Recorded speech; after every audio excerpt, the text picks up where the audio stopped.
अष्टमेश पुनः पंचम में चला जाए या पंचमेश के साथ चला जाए तो संतान सुख का अभाव होता है, बुद्धि चातुर्य का अभाव होता है, स्मरण शक्ति का अभाव होता है, दूरदृष्टि का अभाव होता है, आस्था और उपासना का अभाव।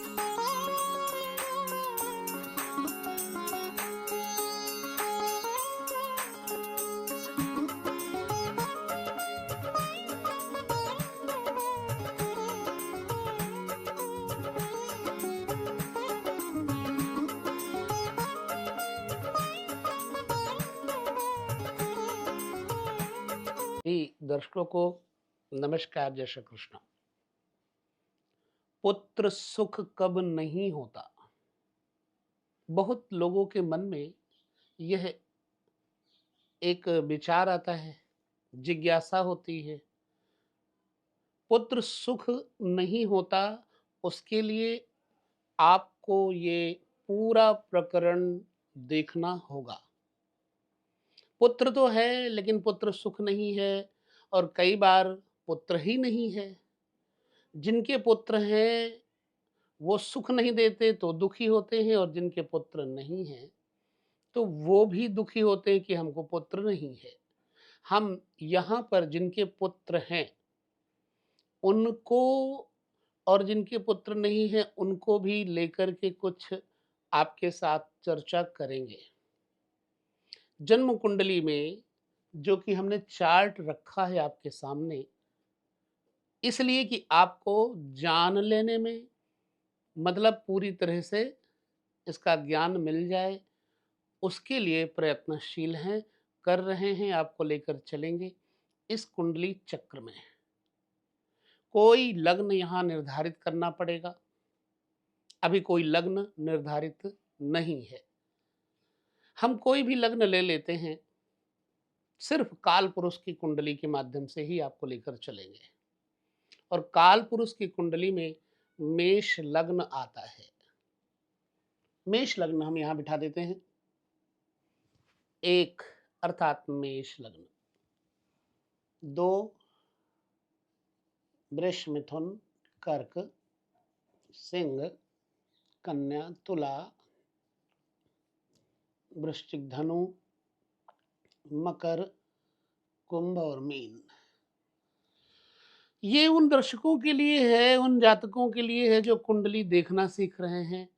बनाने के लिए तो हम आपको अभी नहीं कहे, क्योंकि आजकल सॉफ्टवेयर है, बनाना पड़ता ही नहीं है, बने बनाए आ जाते हैं। तो आइए हम इसका विचार करें पहले कि संतान सुख देखा कहाँ से जाता है। मैं आपको बता दूं कि संतान सुख के लिए जो जगह है वो है पांचवा घर, जहां 5 लिखा हुआ है।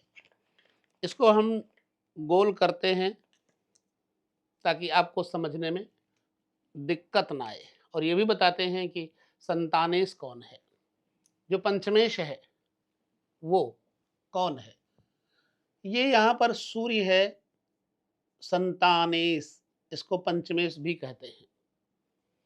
अब यही पंचम घर आपका संतान सुख के लिए बताएगा। आपको यह भी बता दूं, संतान का स्वामी इस समय यहां सूर्य है, लेकिन यह बपौती प्रॉपर्टी बृहस्पति की है, जो कि कारक है। दो चीजें कुंडली में अगर सही नहीं है तो संतान सुख का अभाव रहता है। वो कौन?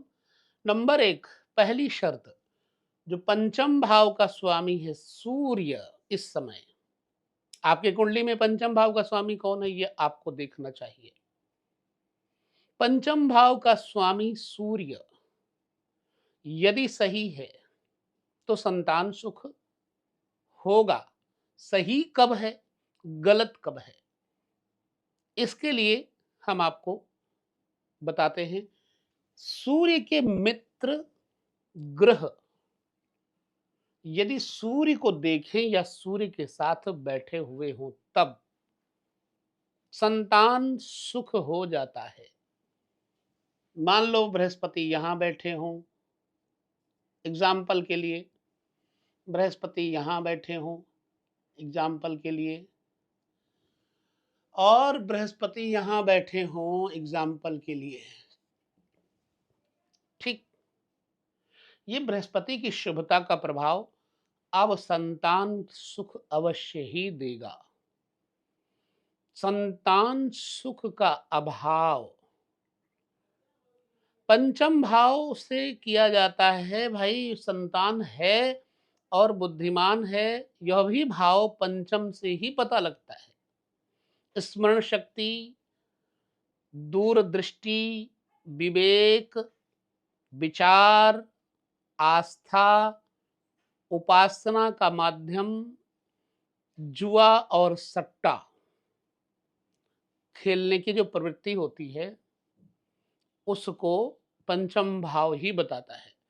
मनोरंजन जैसे क्रिकेट आदि, कई बार लोग पूछते हैं क्या मेरा बच्चा क्रिकेटर बनेगा, या फिर कोई क्रिकेटर ही आता है पूछता है मेरी पार्टी जीतेगी, मेरी टीम जीतेगी, तो पंचम भाव ही बताता है। खेल कूद का मैदान, नैतिकता, किसमें कितनी बौद्धिक नैतिकता है, सामाजिक ज्ञान है, नीति का ज्ञान है, ये पंचम भाव बताता है। संतान सुख और मित्रता पंचम भाव बताता है। प्रणय संबंध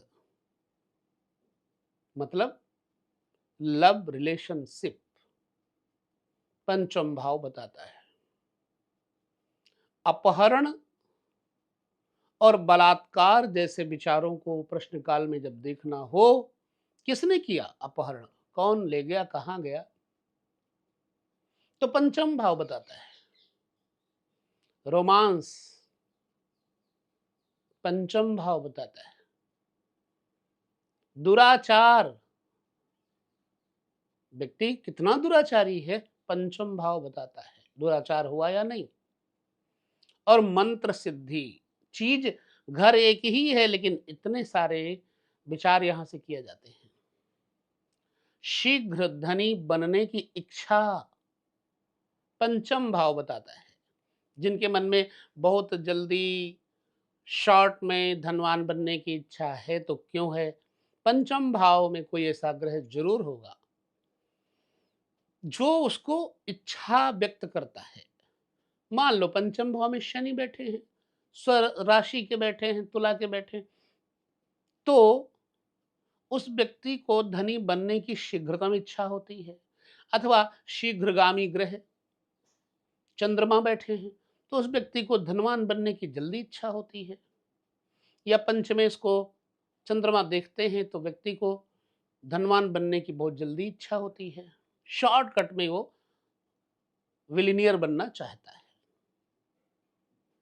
तो लॉटरी और घुड़दौड़ का विचार भी, पहले के जमाने में घुड़दौड़ आदि होते थे, अभी भी होते होंगे, और बहुत सारी प्रतियोगिताओं की सफलता का राज छुपा हुआ है यह पंचम भाव में। पंचमेश अगर बढ़िया नहीं है तो ये सब बेकार हो जाएगा। कब नहीं बढ़िया होगा हम उस चीज को आपके सामने रखते हैं। पंचम भाव का स्वामी यदि नीच राशिगत हो जाए, अस्तगत राशि के अंतर्गत हो जाए, तो वो सुख कम कर देगा। जैसे पंचमेश सूर्य यहां आकर बैठ जाए तुला में, तो ऐसा है कि पुत्र होगा, वो चीजें होंगी, वस्तुएं होंगी, विषय होंगे, लेकिन वस्तु, विषय, व्यक्ति सफलतम नहीं हो पाएगा। या पंचम भाव का स्वामी यहां आ जाए, या फिर यहां का स्वामी पंचम भाव से संबंध कर ले, छठे भाव का स्वामी, तो संतान सुख का अभाव हो जाता है।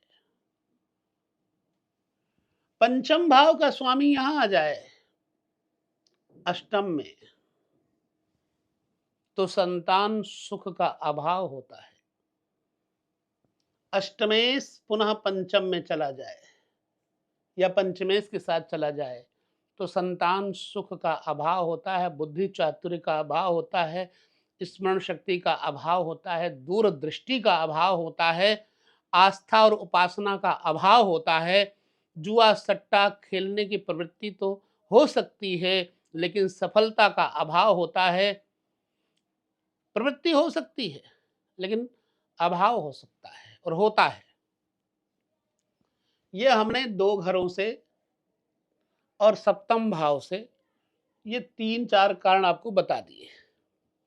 पंचम भाव का स्वामी नीच राशिगत हो जाए, या नीच राशि पंचम भाव का स्वामी का शत्रु ग्रह पंचमेश के साथ हो जाए। मान लो शत्रु ग्रह शुक्र है या शनि है,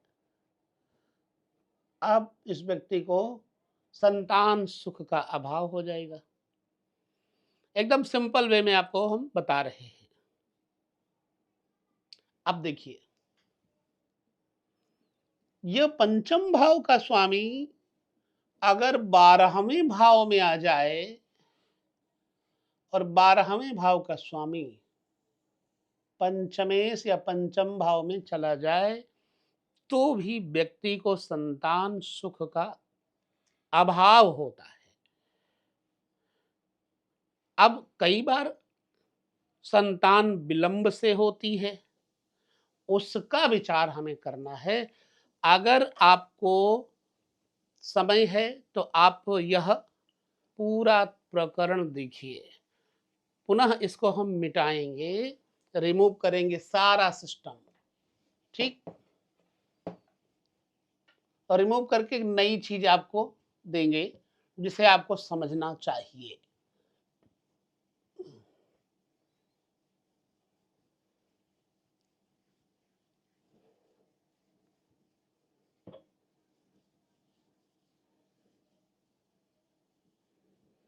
जो नए दर्शक हैं, धैर्य रखें। हर चीज को जानने के लिए समय या संपत्ति, स्थान इत्यादि का व्यय करना होता है, और ये तीनों चीजें आपके पास हैं, लेकिन एक चीज नहीं है, समय। तो फिर आप नहीं सीख पाएंगे, नहीं जान पाएंगे, क्योंकि हम आपका समय ही ले रहे हैं। बाकी चीजें तो आपके पास ही हैं, और घर बैठे आपको पता लग रहा है। इससे बेहतर और क्या होगा। हम एक चक्र बनाते हैं, फिर से बारीकी से समझने का प्रयास करेंगे। कोई स्केल नहीं, कोई परिमाप नहीं, सुंदर या असुंदर जो भी है आपको स्वीकार करना पड़ेगा। कोई बनावटी नहीं है, बस आपको देखना है चक्र बन गया। अब हमें फिर पंचम घर से ही चलना है। हम यहां क्या बताएंगे, पुत्र सुख होगा या नहीं होगा। फिर एक लग्न लेंगे, या आप अपने लग्न के हिसाब से देख लो। अगर लग्नेश पंचम भाव में हो तो जातक को संतान का सुख होता है, ठीक। लगन का मालिक जो भी हो और वो पंचम भाव में बैठ जाए, तो संतान सुख का अभाव नहीं होता, व्यक्ति को संतान का सुख मिलता है। पंचम भाव में लग्नेश और पंचमेश की युति हो जाए, यहां का स्वामी और यहां का स्वामी दोनों प्लस हो जाएं, तो संतान सुख पूरा होगा। पंचम भाव का स्वामी केंद्र में हो जाए, केंद्र ये और ये तथा ये, पंचम भाव का स्वामी केंद्र में चला जाए तो जातक को पुत्र सुख प्राप्त होता है।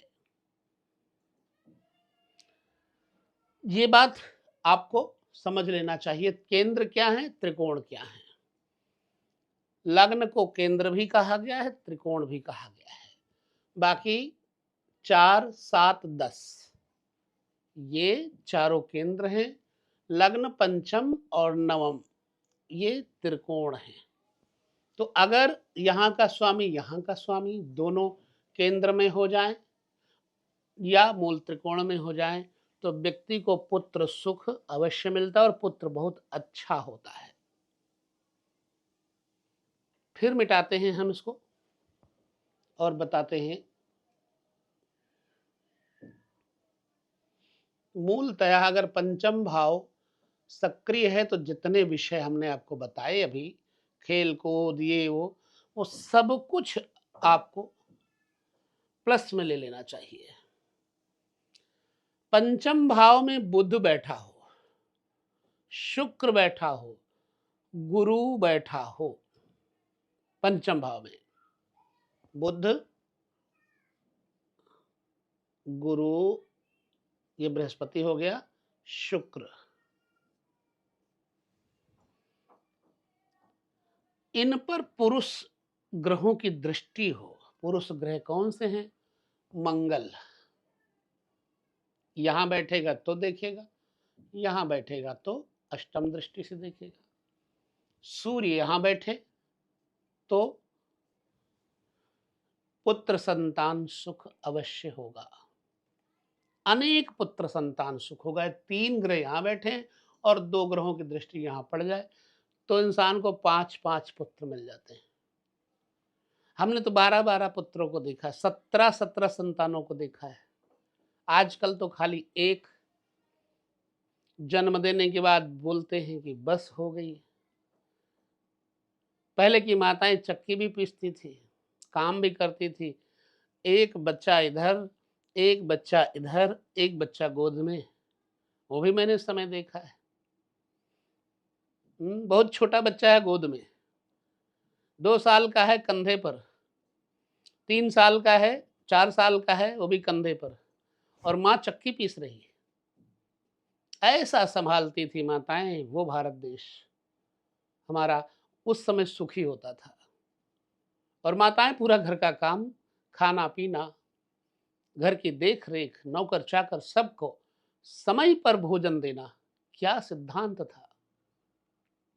इसलिए लोग बोलते हैं हमें पुत्र का सुख होगा या नहीं। माँ बाप अगर सुख लेना चाहें, संस्कारी हैं, तो फिर उनको पुत्र सुख मिलेगा भाई, नहीं तो नहीं मिलेगा।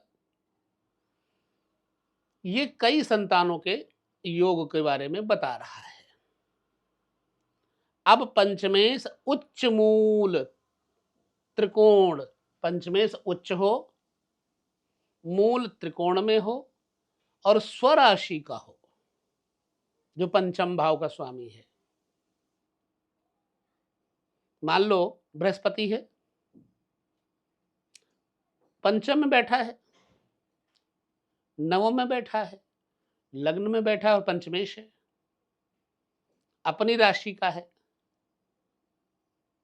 लग्न से पहले, दूसरे, पांचवें, 9वें भाव में अगर स्थित है और गुरु देख रहा हो तो जातक के संतान के बाद उसकी किस्मत चमक जाती है। यह भी देखा गया। एक बात ये हो गई। आप कहेंगे बहुत धीरे धीरे समझा रहे हैं, लेकिन विषय भागने वाला है नहीं। अब हम एक योग और बताएंगे।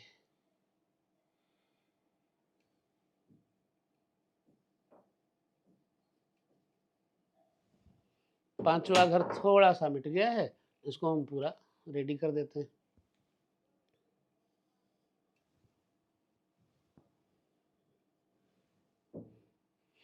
विलंब से संतान मिलती है कब? प्रैक्टिकल रूप से आइए देखिए।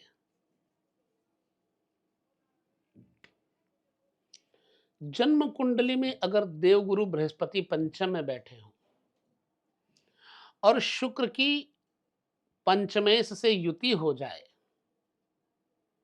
तो संतान सुख विलंब से मिलती है।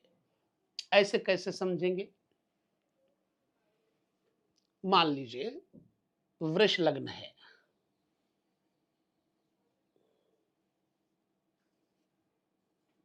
हम एक लग्न ऐसे बना देते हैं, कोई भी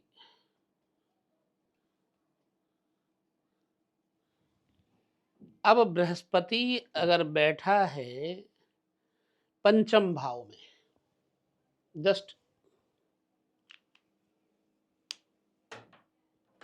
दूसरा कलर वाला पेन कहाँ है?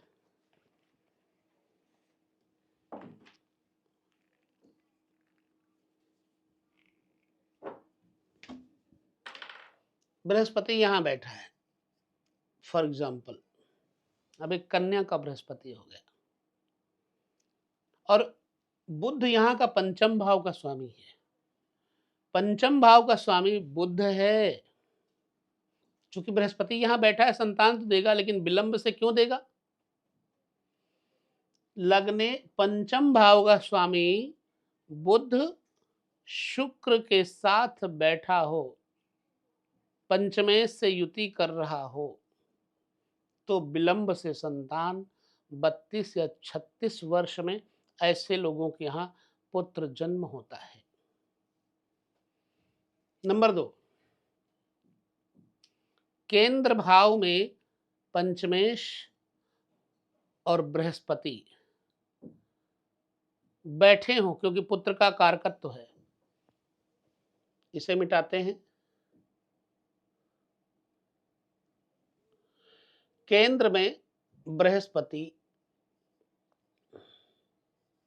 बुध, पंचमेश हो गया बुध, पंचमेश और गुरु या पुत्र कारक ग्रह, इनकी युति हो तो 30 से 36 वर्ष में संतान सुख की प्राप्ति होती है। पंचम भाव में लग्नेश और शुक्र, यहां का स्वामी यहां वैसे भी लग्नेश शुक्र ही है। पंचम भाव में लग्नेश और शुक्र या पुत्र के घर कारक ग्रह की युति हो तो इंसान के घर में 40 वर्ष में संतान होती है। लग्नेश प्लस शुक्र नवमस्थ बृहस्पति के साथ बैठा हो तो 40 वर्ष में भी संतान योग मिलता है। यह बात हो गई द्वितीय तृतीय प्रकरण की। फिर मिटाते हैं हम इसे, और मिटा करके आपको एक परख नली वाला सिस्टम बताते हैं कि परख नली से कब संतान होती है, या कि अलग से बताएं।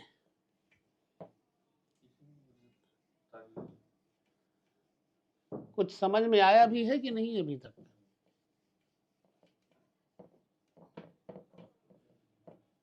और ये सब जो मिल रहे हैं सूत्र, इन सूत्रों को बाद में हम प्राइवेट कर देंगे, इसलिए जिनको लेना है इन सूत्रों को वो संभाल के रखें ध्यानपूर्वक, क्योंकि ये प्राइवेट हम कर देंगे कुछ दिन बाद।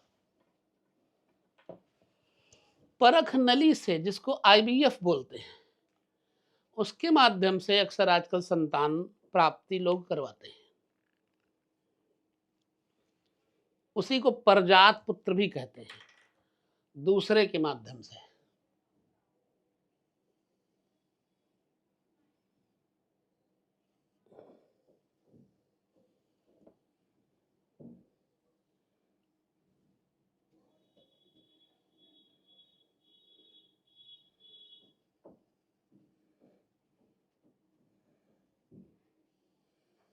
ध्यान से देखिएगा, परख नली यानी IVF के माध्यम से।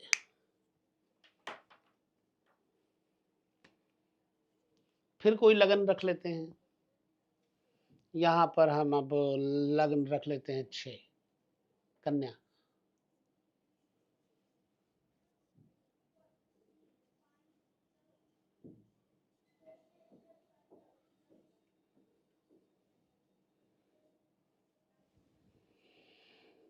परख नली या परजात पुत्र कब प्राप्त होता है, इसके लिए हम कैसे देखेंगे? जो पंचम भाव का स्वामी है क्रूर,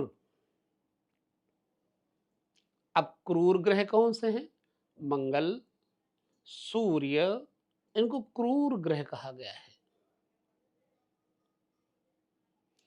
शनि, राहु, केतु को पाप ग्रह कहा गया है। पंचमेश क्रूर विषम राशि में बैठा हो, ऑड राशि में बैठा हो, जैसे 3, 5, 7, ठीक है, 11, ये विषम राशियां हैं। पंचमेश क्रूर हो और विषम राशि में बैठा हो।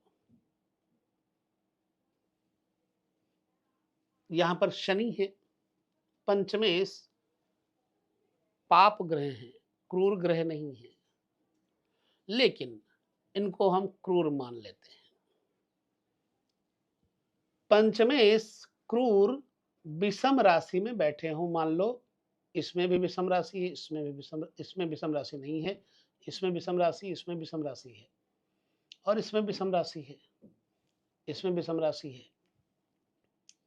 तो पंचमेश क्रूर ग्रह हो और विषम राशि में बैठे हो, और चंद्रमा राहु साथ में बैठे हो, और शनि पंचम भाव में बैठ जाएं, तो जातक के यहाँ कृत्रिम गर्भाधान, टेस्ट ट्यूब बेबी के माध्यम से संतान प्राप्त होती है। इस प्रकार से आपको संतान का विचार कर लेना चाहिए। आईवीएफ के और भी कई योग हैं जो हम अगले एपिसोड में आपको बताएंगे। कई बार पंचमेश छठे घर में बैठ जाए, यहाँ पंचम और छठा एक ही है, तो आपको जानने में थोड़ी मुश्किल आएगी। यह अवस्था उपलब्ध नहीं हो रही है, संबंध नहीं बनाती। लेकिन पंचमेश छठे में बैठ जाए और द्वादशेश भी साथ में बैठ जाए, अष्टमेश भी साथ में बैठ जाए, तो भी जातक को आईवीएफ के माध्यम से, टेस्ट ट्यूब बेबी के माध्यम से संतान की प्राप्ति का योग बनता है। संतान के अभाव की बात जो मैंने पहले कही थी, अब हम उस तरफ चलते हैं। यह फिर से बिगाड़ना पड़ेगा, हमको मिटाना पड़ेगा। समय स्थान जैसा भी उपलब्ध है उसको आप स्वीकार करिए। जानना है तो मैं पहले कह चुका हूं, लड्डू टेढ़े मेढ़े हों या बिखरे हुए या बंधे ही ना हो, तब भी बूंदी का काम मिठास देगा ही देगा। राइट। एक और चीज जो संतान के अभाव का सूचक है,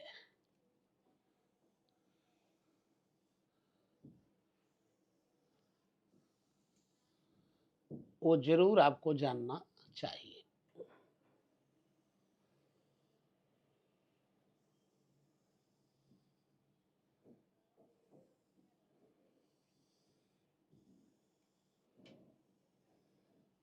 हमेशा याद रखिए, 6, 8, 12 ये हमेशा दुख भाव कहे गए हैं, और प्रत्येक भाव अपने से छठे दुख भाव बन जाता है। उदाहरण के लिए दसम भाव, यहां से गिनती करें 1, 2, 3, 4, 5, 6, ये छठा बन जाएगा, अभाव ग्रसित हो जाएगा। ये 8वां बन जाएगा, ठीक, और ये 12वां बन जाएगा। प्रत्येक घर से 6, 8, 12 का भी आप ज्ञान कर सकते हैं। संतान का अभाव कब होता है? पुत्र संतान खास तौर से, अगर पंचमेश यहां का स्वामी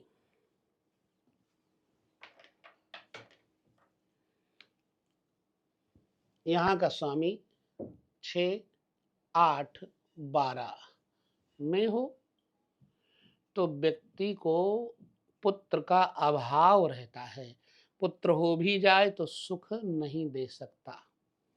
दूसरा, पंचमेश अस्त बैठा हो कहीं पर भी, निर्बल बैठा हो और उसको पाप ग्रह देखते हो, तो जातक पुत्र सुख से वंचित रहता है।